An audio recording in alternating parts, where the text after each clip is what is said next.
Greetings, students, and welcome to this episode of The Professor Travel. I am your host, The Professor Travel, coming to you from Orange County, California. This is the website, the vlog, and the podcast that you go to in order to learn more about different travel destinations, in order to discuss them as a community. We hopefully will encourage you to travel more and hopefully, by all means, enjoy life more.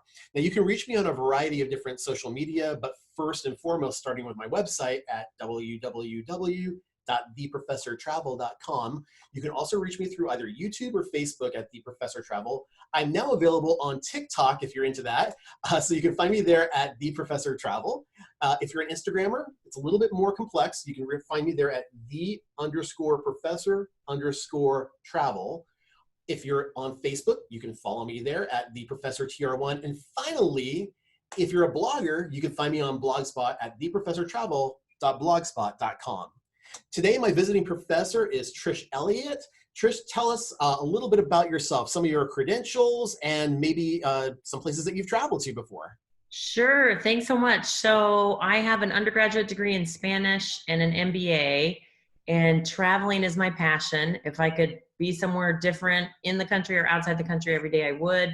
I love cruising. I've been to the Caribbean, to Europe many times, to the French Polynesian Islands, and most recently, Australia. Yes, and we're going to talk about that for this. But before we actually even jump into that, I have a question about this picture that we have on the screen right now. Now, for the people who are watching the podcast, they're not going to see this, but if you're on YouTube, you should be able to see this. This looks like some kind of a helicopter trip. Is that what it was? Pretty close. Good guess. That was a seaplane over Sydney Harbor in Australia. So we were on a tiny, tiny plane, and one of the most amazing experiences I've ever had. Oh my gosh, this is okay. I can't even wait to get into this. So let's get started. So why Australia? What was the pull of wanting to go to Australia for this time? Well, it's always been on my bucket list, and I kind of got lucky. So I'll tell you, it started at a happy hour, right? Lots of good things happen over a glass of wine, and an ex-colleague and friend was there with us, and she said, "Oh my gosh," she was talking about how much she loved Australia, and she traveled there for work quite often, every couple months. And she actually invited us over that glass of wine, myself and another friend, who's also an ex-colleague and good friend of mine, to come and stay with her in Australia. And she would show us around on weekends and after work. And so we could not resist the opportunity for someone who says, "Do you want to come visit me in Australia? And it may reduce your expenses a little bit," because we had a place to kind of bunk up for several days. And so that's how it all came about. That sounds amazing. Yeah. Kind of impromptu. So fun, though. I mean, a lot of great things happen over a glass of wine, so I can absolutely understand that. That's right. Yep. So how long did the planning process take for you? You know, gosh, you're going to laugh because I know some people would plan this trip to Australia, and myself included. It may be a year in advance or even longer. Yeah. And I think it was less than 6 weeks from the time that we had our glass of wine and the time we were landing on our flight in Sydney, Australia. So we did some pre-planning, but really it was very impromptu and kind of fun that way. Well, and that's kind of how some of the fun vacations can start. It's like, let's just go, let's just make it a fun time. Right. Now, as part of that process, though, is there a visa that you have to get in order to go over to Australia? Well, obviously you need your passport, right? So I had my passport, super easy. You do need what's called an ETA, and that stands for Electronic Travel Authorization. Okay. So you hop online, you fill out some information. I think they do like a little mini background check on you. I mean, it didn't take very long. I think I heard back within 24 hours that I was approved. And if I'm remembering correctly, the cost was around $20. So super easy, electronic, that and your passport, and you're ready to go. Excellent. Now, any type of travel medications you had to do before you left over there? No, not for me. Well, no, I don't think there was anything. And we did do some research on that. You're talking like immunizations and such. Yeah. Exactly. Nothing required. So pretty easy. Okay, then that sounds easy enough. All right, then let's start to talk about the vacation, or more specifically, the pre-vacation, the packing process. How many bags were you going to bring with you? What were you going to bring with you? Talk to us a little bit about that. You got it. Well, packing is always tough, especially for the females, right? Because we got shoes. And I'm the type of person, I like to have options when I pack. So I will say, regrettably, when I came back home, I kind of looked at what were some of the things that I packed that I probably didn't need. too many shoes, too many outfits. But one of the things that I love to do, and I don't know if you've ever used these, Scott, is I use packing cubes. I've heard about them. I haven't used them yet. Yeah, they're amazing because you can kind of compartmentalize different items. So, you know, you can put like here's my jeans in this area, or my tops, my casual stuff, my not so casual stuff, swimwear, swim cover-ups, whatever it may be. So I kind of started to pack and pre-pack using those cubes. And little did I know it was going to come in super handy, because I don't think the whole time we were there, we really unpacked. We were in kind of tight quarters, and it was two other females and myself. So we were staying in an Airbnb. It worked out just great. We're super grateful we had that opportunity, but the packing cubes are essential. So, you know, you've got your medications, your toiletries. I pre-packed as much as I could. Now, it's summer right now in Australia. So we were there, you know, in prime summer, January, February timeframe of 2020. And so we were watching the weather online pretty closely. So things like rain ponchos, like I packed a kind of like a disposable rain poncho that I could throw in my purse in case it rained. We got lucky that never happened. But really it was super warm weather. And, you know, I think we did okay with packing, except for I overpacked. That's, you know what, and that's going to happen. I'm kind of like, I'm one of the underpackers where I'll probably forget a few things. And then my husband is the overpacker where he'll like, oh, let's bring out everything I could possibly think of. So that would be me. Yeah, I think there's kind of like a happy medium somewhere there. We just Right? haven't figured it out yet.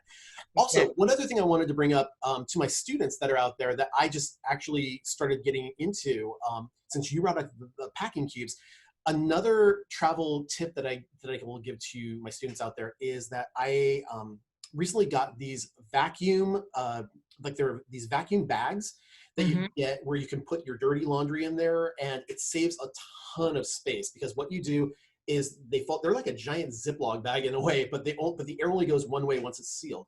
And so I put all my dirty clothes in there and I roll them up into like a little tight thing. So you're basically pushing all the air out of these things, and you can get a lot more souvenirs in your bag all of a sudden when you do something like that. So it's like $20 for something like that. But it's a really interesting little tool if you feel like you're going to need it. So I'm gonna have to check that out. yeah, absolutely. I'll give you the link to that. So so let's start to talk also about how you got. Now, I'm assuming you flew from Sky Harbor Airport over to Sydney directly. Is that correct? We actually flew from Phoenix Sky Harbor Airport to LAX, so Los Angeles, and then direct from LAX to Sydney. Okay, perfect. So wow, how long was that flight? So from LAX direct to Sydney is 15 and a half hours. Yeah. And how much downtime did you have in LA? We had a couple hours, enough for a couple more glasses of wine. Yay. You see a theme here, Scott? I'm seeing a theme that we all have, so that's good for us. Okay, so you arrived in Sydney. What were your first impressions of it when you got out of the plane? You know, well, it was about 8:30 in the morning. So we tried to sleep about half the flight, which works out great, because when we left LAX, it was, I think, 11:30 or midnight, which is kind of past my bedtime anyways. And I think I slept about 8 of the 15 and a half hours on board, which worked out great. We got there, we landed, and we got off the plane, and coming from Phoenix, the first thing I thought is, oh my goodness, it's super humid.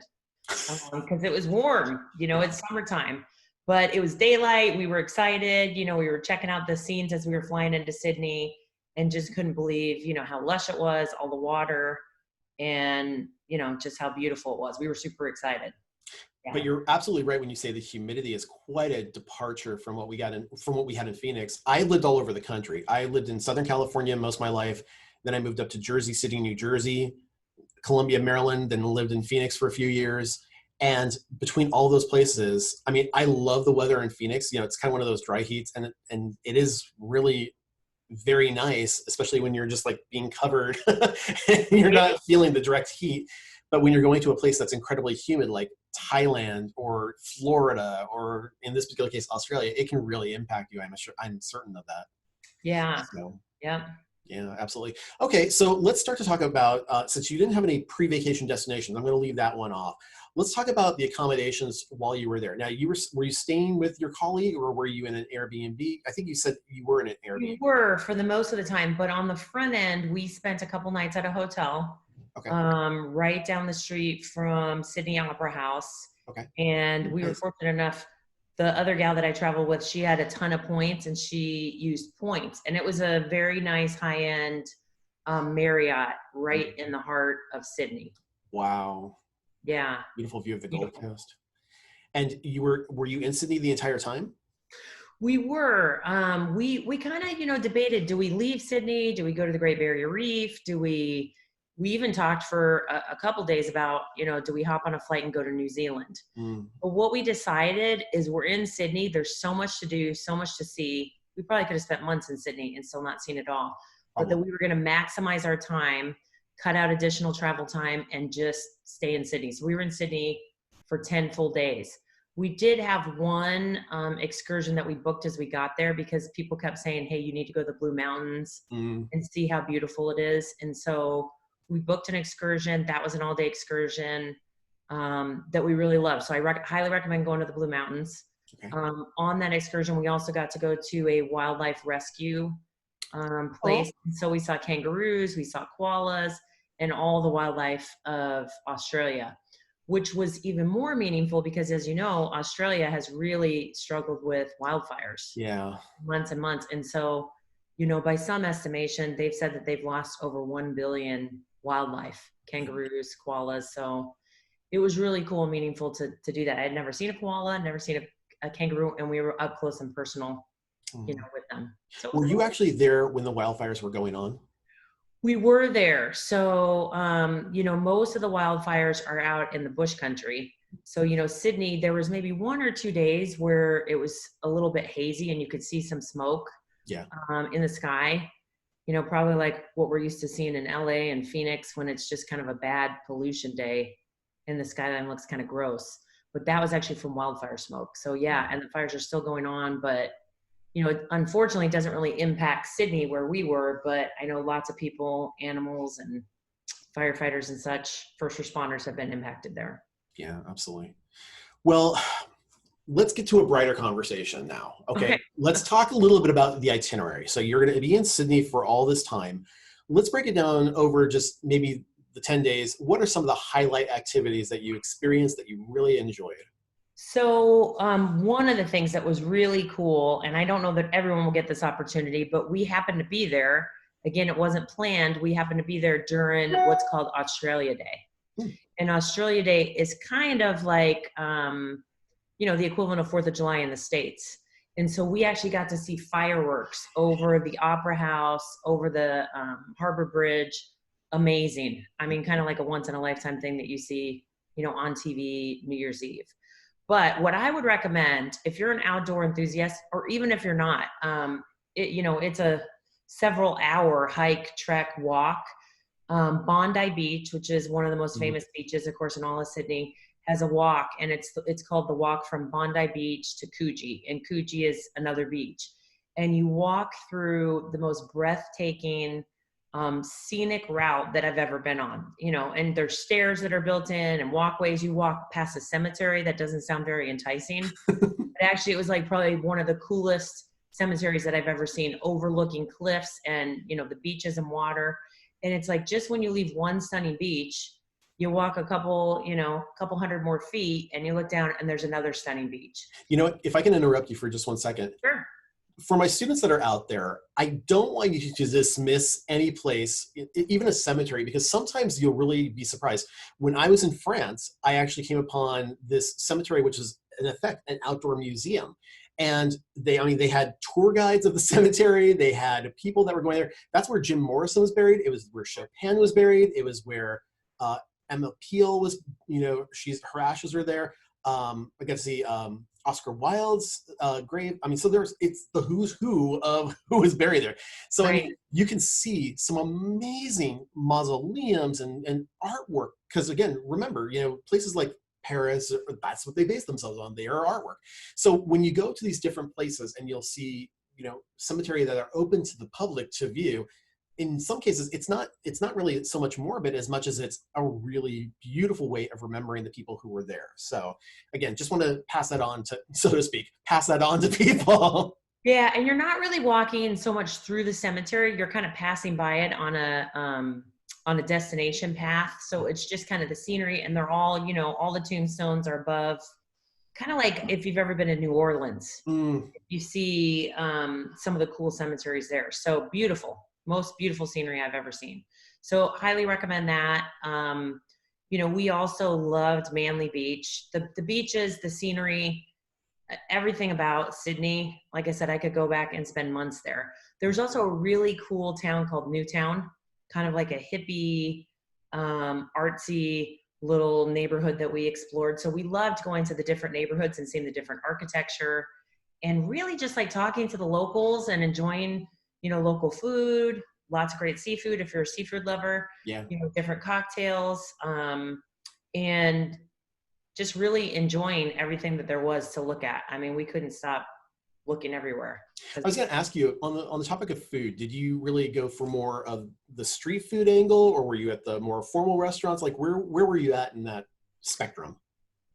I would say a little bit of a combination of both, but we would tend to meet up with our friend who was working there at night, you know, at more formal restaurants.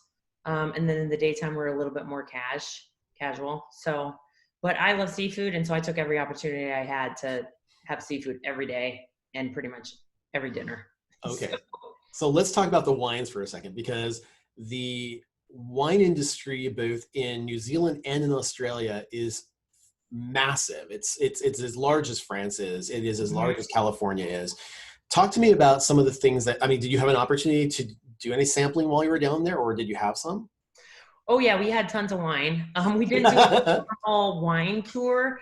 There is, and they say it's even better than Napa in the U.S. for those that have been to Hunter Valley. So Hunter Valley is the region in Australia where all the wines, well, not all, but many of the wines are grown, equivalent to Napa in the States, right? Mhm. And so I'll tell you this, like there were some wines that I'm like, I'm not really into this type of grape or wine in the States, but let me try it.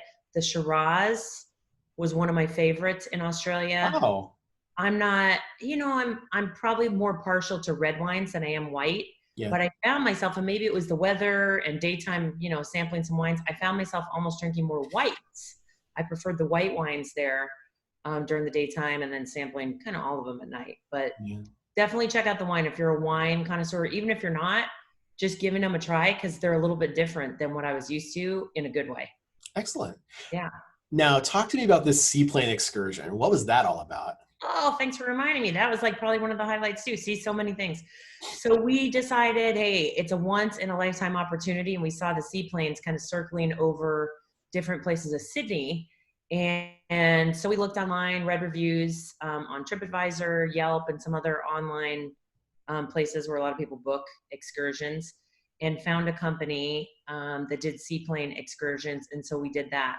So there were just the three of us. So kind of like we had our own private excursion. I think both of those seaplanes, you can get 6 to 8 people on them, but we just happened to get lucky that day. There was really not anybody else booked during the time that we wanted to do it. And so we took a ferry. You'll find that from the main destination of Sydney down by the water on the harbor, it's called Circular Quay. And all the ferries run from Circular Quay. And so we took a ferry straight to the place where they had the seaplanes taking off from. So we were up in the air for an hour. The day that we did it, it was a little hazy. It was one of those days that was probably a little hazy, a little windy. By the time we got in the air, it was like all dying off in terms of the haze and the wind. And so it was perfect. So we were, you know, able to go over the Opera House, over all the beaches, over Olympic Park. So Sydney hosted the Olympics. Gosh, I can't remember the exact year, but we got to see inside the stadiums. And they've turned, it's kind of cool, you know, they built the stadiums and that whole Olympic Park for hosting the Olympics. And now it's turned into a place like a community where people live with grocery stores and people walk outside. And so they turned a lot of the dormitories where the athletes stayed into condos, apartments, and rental units. So just so many cool things. But the seaplane was definitely one of the highlights. I think we paid, it was well worth it. We decided afterwards. I want to say it was about $165 each. Oh, that's not bad. That's not bad. No, and for an hour in the sky. And it was kind of cool because when we got to the place where the seaplane took off, we actually hopped on a little boat and the guy kind of gave us a little private tour while we were waiting for the seaplane to arrive, of the bay and kind of the real estate and, you know, just different places around the bay that were kind of cool to see. See, the only thing I could think that would be like my highlight would just be being on the beach with like a barbecue at night or something like that with a nice glass of wine or something. That to me would be like amazing. Just Yeah. seeing Sydney at the nighttime, you know, it'd just be crazy. Yeah. How far, just out of curiosity, if you know, if you don't know, that's cool too, but how far is the Great Barrier Reef from where you guys were at? You know, I don't know with certainty, but I think it was a couple hour flight, Okay. which is why we decided not to do it, because we figured with the travel time and then a different accommodation because we want to stay there a couple days. Yeah, I think it was a couple hours away. Okay, cool. And how was the Airbnb that you were staying at? It was good. It was a little tight for 3 females together. Um, but it was super clean. It was right in the center of the city. In fact, it happened to be maybe 2.5, 3 blocks from the hotel that we stayed at the front end of our trip that I mentioned that was the Marriott Yeah. right in the center of Sydney. So great location and lots of Airbnbs in that building. So, you know, it was a condo building. We saw lots of other tourists and travelers that were staying in there as well. So lots of opportunities for Airbnbs in the city. Can I just go back for just a minute also to the animal sanctuary that you guys went Mm-hmm. to? Mm-hmm. So talk to me a little bit about that. Was that is it based like a nonprofit, or like were they helping the victims of the fire? Was it something that they just raised, like abandoned like koalas and Yeah, kangaroos? I think it was a little of all of that, Scott. So I don't know that if they had a bunch of animals from the fires, but I know they mentioned their intake was up, and I Okay. think some of that was due to the fires. But yeah, it's a rehab. It's really, you know, as they find animals out in the wildlife that can no longer be out in the wildlife on their own. Maybe they've got an injury, what have you. So it's a sanctuary, and it was very open. I mean, I could send you videos. A kangaroo just like hopped right up to us and with a foot in front of us. So they were very acclimated to people. So you could kind of walk through, see them.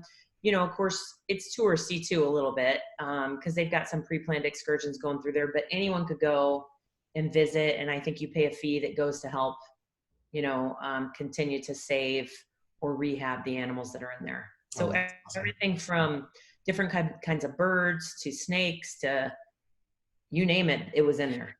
That's Yeah, awesome. cool, really cool. Very, very nice. Well, I'm glad you shared that with me. And it sounds like you had a really jam-packed 10 days while you were there. So Yeah, we sounds like a did. lot of fun. All right. So now you're on your way home. How was your return flight? How was customs? How did all that go? So we took Southwest from Phoenix Sky Harbor over to LAX, easy breezy. That's maybe a 50-minute flight. Sure. We decided to go Qantas, so that's who we did from LAX to Sydney, Okay. and from Sydney back to LAX. Here's what I would say: I thought they were lovely. You know, it seemed to be mostly Australian natives that worked on both flights. I think on the return, we had someone that was originally from Southern California who had moved to Australia. Service was good. I thought the service was a little bit better for whatever reason, coming from Sydney back to LAX. Now, maybe I thought that because I was asleep half the way.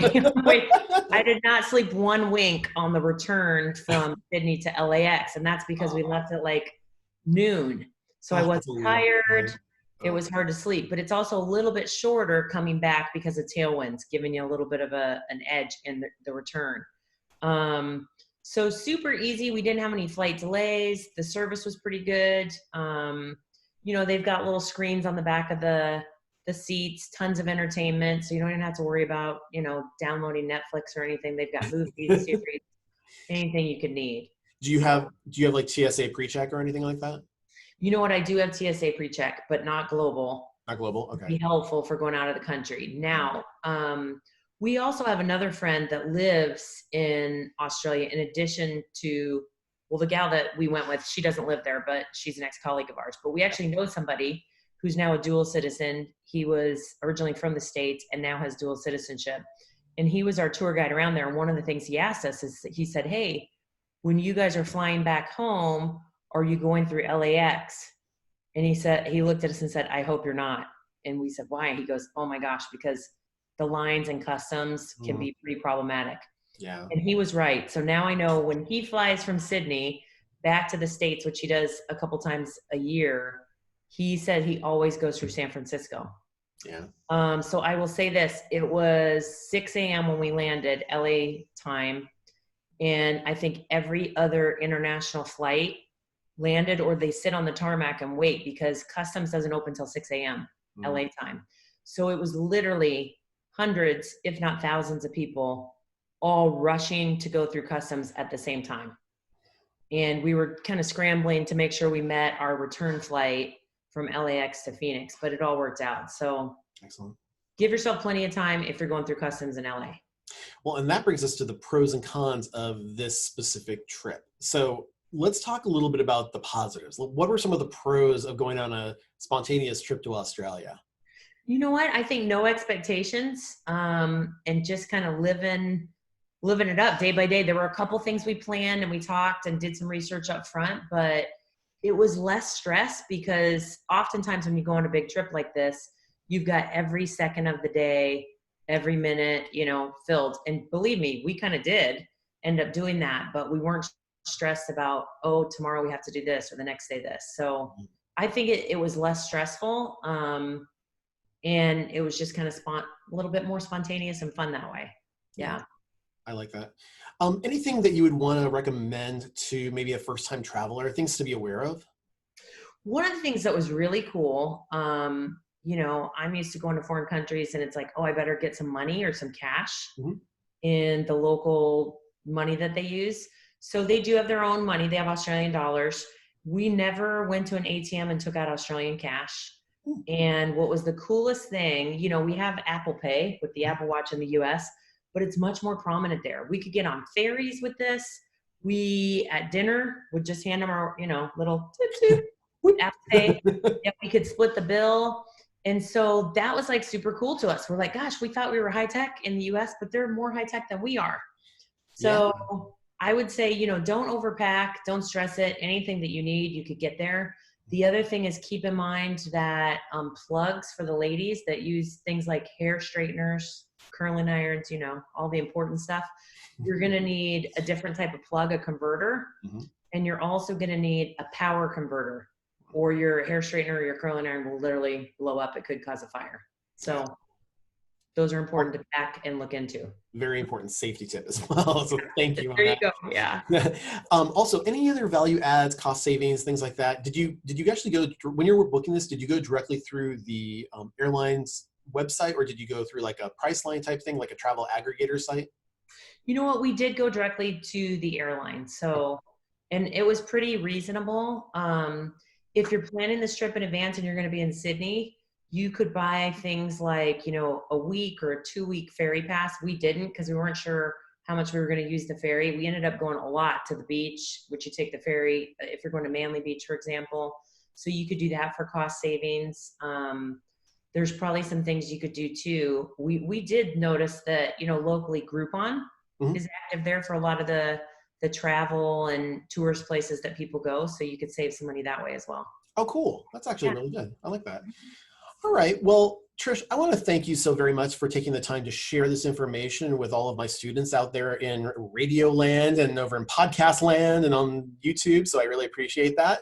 Okay, my pleasure. And for those of you who would like to know a little bit more about Australia, or who might want to just get in touch with Trish in order to maybe talk with her about some other stuff, the best ways to reach her, I know your website is trishazhomes.com, or they can also reach you through email at trishazhomes@gmail.com as well. Is that correct? It is. Thanks. Awesome. Well, I really appreciate it, Trish. Thank you so much for doing the wonderful stuff that you do. I learned a lot, so I really appreciate the time. And it sounds like a lot of fun. Thanks so much. It was my pleasure. I appreciate the opportunity. Oh, thank you so much. And again, if any of my students out there, if you have any questions for me too, you can certainly send them to me at scott@theprofessortravel.com. If you are watching this on YouTube, you could certainly click the bell icon above you in order to get alerted when new videos come out. If you haven't already, please feel free to subscribe in order to be able to get new content when it does come out. And if you like this video and you enjoyed it, please give it a thumbs up. We always appreciate that. If you are listening to this on any of the podcasting networks, we really do appreciate you making sure to give us some kind of a rating. It really does appreciate. I mean, all the way across the board. So again, thank you so much, and make every day a travel adventure. Take care, everybody. Bye-bye now.